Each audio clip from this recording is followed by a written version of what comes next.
Hey guys, so as promised, I'm going to be making a bonus video today. I'm doing Pepperoni Roll, which is a staple where I grew up in West Virginia. There's also other parts in the country that you can find it.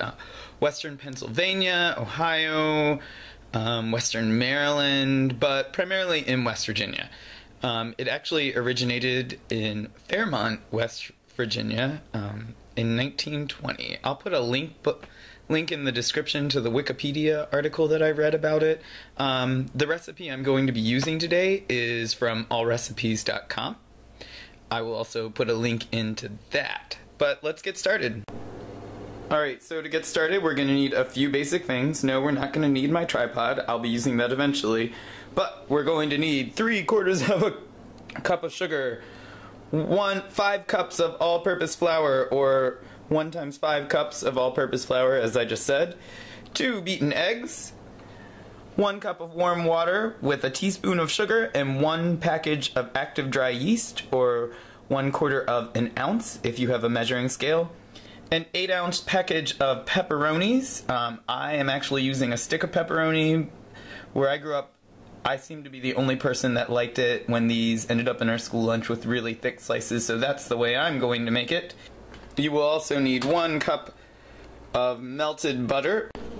I'm going to be doing this today in my handy dandy KitchenAid stand mixer, so let's get started. So I put the 5 cups of all-purpose flour into my mixing bowl. I'm going to add in the 3/4 of a cup of white sugar and raise that and just give it a little stir.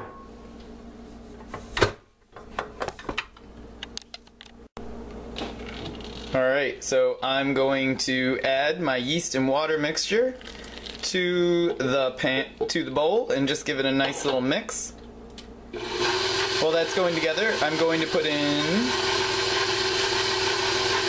2 teaspoons of salt. I forgot that in the description. The beaten egg mixture.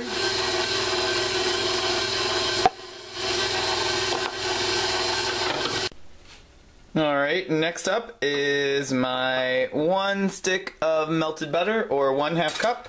I'm going to mix this together until it comes together in a solid dough ball, and then I'm going to knead it in this for about 8 minutes. You could knead it by hand if you like, but I don't really like to do that, so I'm going to try and get away from doing that today.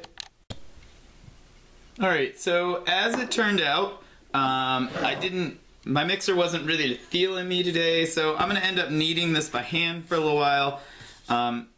There's a little bit of flour on the countertop from where I was portioning everything out. And so I want to keep this dough kind of sticky and moist. So I'm going to end up kneading this for about 8 minutes, just in a motion like this, just like you've seen in the other bread making videos. I don't want to put too much flour on the countertop because I want this dough to be sticky and roll back together.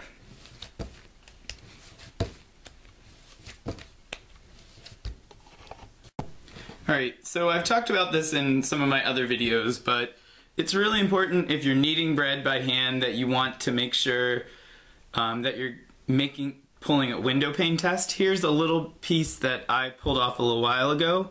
It's not stretching very well, so I'm going to end up kneading this for about another 5 minutes. The recipe says 8 minutes, but I'm going to give it a try, and when it's done, hopefully it won't look like a giant brain. Alright, so I've been kneading my dough for about 10 minutes. It still kind of looks like a mother brain, but when I pulled a window pane test on it, I got the result that I wanted, which is a small piece of clear translucent bread dough. So I'm going to put this in a covered bowl and let it sit for about an hour and a half and go run some errands. Alright, so it's been about an hour and a half, and you can't see the entire surface, but I have punched down my dough and rolled it out. Now I'm going to cut it into even portions using just a little drinking cup. I should end up with, let's go with 10 of these. The recipe calls for 20, but I want to make sure that these are nice and doughy. So I'm going to cut out 10 of these using a cup.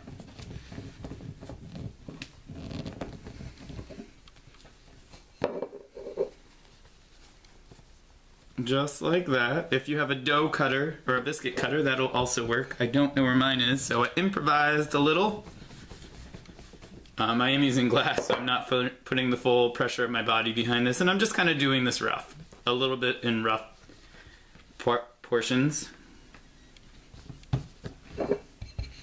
Because I'm going to fill these with pepperonis in a little while.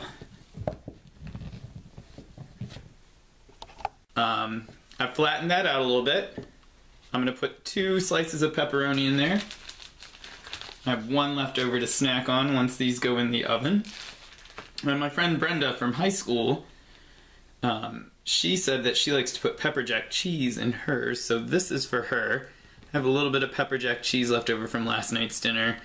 I know my culinary school friends are like, what? Pepper jack cheese? That's not real cheese, but I think it tastes pretty good, so even if it is processed cheese. So what you can see is I just kind of rolled the dough up and around there. I'm not going to let these proof because the dough is pretty thin already. So my pepperonis are all rolled up, and I ended up with about 12 of them. My oven has been preheated to 350 degrees. I'm going to put them in there for 15 minutes, so we'll see what they look like when they come out. These actually ended up needing to go back in for about another 20 minutes, but I pulled them out. They're golden brown on the top. I'm going to see if I can find one that I can pick up. They're a little crisp on the bottom, but not super burnt. And if I cut inside one, this is what it looks like. Alright, I hope you guys enjoyed pepperoni rolls. These are to West Virginia what the pasty, the Cornish pasty, is to the Upper Peninsula up here.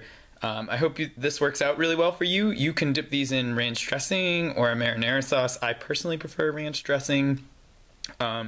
Also, stay tuned for next week because I'm going to teach you guys how to cut an onion. I've got about a bunch of onions that are getting ready to go, so I'm going to make French onion soup.